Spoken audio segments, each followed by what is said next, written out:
Hello all welcome to our channel Tanya to guide. So before starting the video నేను నార్మల్గా రీసెంట్గా TET results వచ్చాయి కదా.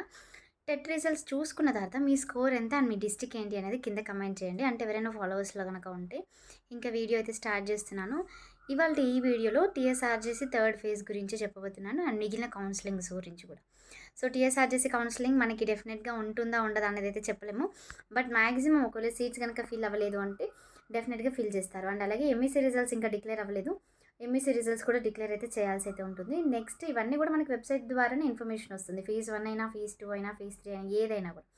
నెక్స్ట్ ఏంటంటే టీఎస్ఎంజేబీసీ కూడా థర్డ్ ఫేజ్ మ్యాక్సిమం ఉండొచ్చు. ఎందుకంటే బీసీ వెల్ఫేర్స్లలో చాలామంది స్టూడెంట్స్ అంటే లాస్ట్ 2 ఇయర్స్లలో ఎక్కువగా జాయిన్ అవ్వలేదు అనే రీజన్స్ తోటి అంటే పేపర్లో వచ్చిన ఆర్టికల్స్ని బేస్ చేసుకొని నేను చెప్తున్నాను. అందుకని థర్డ్ ఫేజ్ కంపల్సరీగా పెట్టారు. ఒకవేళ ఈ ఇయర్ అట్లనే సీట్స్ కనుక మిగిలిపోయి ఉంటే పెడతారు, లేదు అంటే పెట్టరు.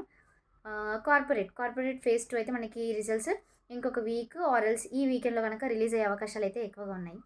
ఇంకొకటి ఏంటంటే బాస్టర్ ట్రిపుల్ ఐటీ గురించి చాలామంది స్టూడెంట్స్ బాస్టర్ ట్రిపుల్ ఐటీకి అప్లికేషన్ చేసుకోవాలంటే బాగుండదు అయినా కూడా చెప్తున్నారు అనేసి అంటున్నారు. స్టడీ వైజ్ గుడ్, మీకు ఒక ఇండివిజువాలిటీ అయితే డెఫినెట్గా డెవలప్ అవుతుంది అక్కడికి వెళ్తే. ఓకే, పలానా వాళ్ళు చదువుకుంటేనే మనం చదువుకోవాలి అనేసి, లేకపోతే మనకి ఇంటర్మీడియట్లో ఎట్లా అంటే స్టడీ అవర్స్ స్ట్రిక్ట్గా కండక్ట్ చేసి చదివిపిస్తేనే చదువుతారనమాట. బట్ నాకు తెలిసినంత వరకు సో ట్రిపుల్ ఐటీలో ఎవరు ఫోర్స్ఫుల్గా చదివించరు.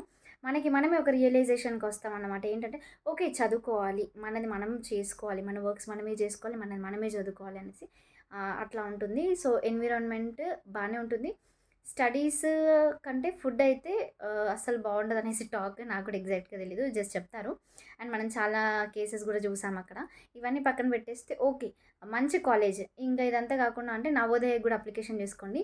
ఎవ్రీ ఇయర్ జవహర్ నవోదయలో ఇంటర్మీడియట్ ఫస్ట్ ఇయర్కి నోటిఫికేషన్ రిలీజ్ చేస్తారు. దానిలో 10th గ్రేడ్స్ ఎక్కువగా ఉన్న వాళ్ళని మాత్రమే తీసుకుంటారు. మీకు ఒకవేళ గ్రేడ్స్ ఎక్కువ కనుక ఉంటే మీరు కంపల్సరీగా అప్లికేషన్స్ అయితే చేసేసుకోండి. టీఎస్ఎంజేబీసీ గురించి అయిపోయింది. కార్పొరేట్ అడ్మిషన్స్ మా ట్రిపుల్ బాసరా కార్పొరేట్ అడ్మిషన్స్ అన్నీ అయిపోయాయి కదా. ఇక నెక్స్ట్ ఏంటంటే స్పాట్ అడ్మిషన్స్, టీజీయూజీ సెట్కి సంబంధించి స్పాట్ అడ్మిషన్స్ కొన్ని కాలేజెస్లలో అయితే స్టార్ట్ అయ్యాయి. కొన్ని కాలేజెస్లలో మేబీ వాళ్ళు సీట్స్ భర్తీ చేసిన తర్వాత మిగిలిపోతే ఆ పర్టికులర్ కేటగిరీలో వేరే వాళ్ళని అంటే స్పాట్ కౌన్సిలింగ్ కండక్ట్ చేస్తారు. మొన్న లాస్ట్ టైం ఇంటర్మీడియట్కి సంబంధించి మహబూబ్ నగర్లో జడ్చర్ల అటు సైడ్లో అయితే నేను కొన్ని పోస్ట్ చేశాను. అండ్ ఒకవేళ మీకు స్పాట్ అడ్మిషన్స్ గురించి కావాలి అనుకుంటే Tanya to guide Instagram page follow అవ్వండి. అక్కడ మేము రీల్స్లో షార్ట్గా పోస్ట్ చేస్తూ ఉంటాము. ఎందుకంటే సమ్ టైమ్స్ వీడియోస్ పోస్ట్ చేయలేని టైంలో రీల్స్ ద్వారా అండ్ షార్ట్గా ఉంటుంది, మరీ లెంత్గా ఎక్కువగా ఉంటూ కూడా ఎవరు ఎక్కువ చూడరు కాబట్టి రీల్స్లో పోస్ట్ చేస్తామో చూసేసేయండి. Next professor Jayashankar Telangana state యూనివర్సిటీకి సంబంధించి అగ్రికల్చర్ యూనివర్సిటీకి కౌన్సిలింగ్ స్టార్ట్ అయ్యింది. దానికి కూడా అది ఎవరైనా చూసుకోలేదంటే చూసేసుకోండి. అండ్ ఇన్కమ్ సర్టిఫికేట్ గురించి సో ప్రతి వీడియోలో చెప్తున్నాను. ఇన్కమ్ సర్టిఫికేట్ గురించి మీకు రియంబర్స్మెంట్ కావాలి గవర్నమెంట్ తరపున అంటే కంపల్సరీగా ఇన్కమ్ సర్టిఫికేట్ తెచ్చుకోండి అంటే మీ మండలంలో ఉన్నది ఏదైతే ఉందో అక్కడికి వెళ్ళి మీరు అప్లికేషన్స్ అయితే చేసేసుకోవాలి. సో అందుకోసమని ఇన్కమ్ సర్టిఫికేట్ కంపల్సరీగా ఉండాలి.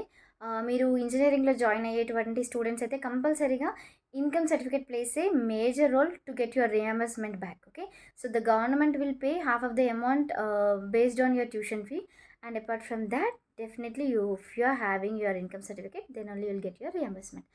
I hope అందరికీ ఈ వీడియో నచ్చే ఉంటుంది. కంటెంట్ బాగుంది అంటే తప్పకుండా అందరికీ షేర్ చేయండి. Thank you.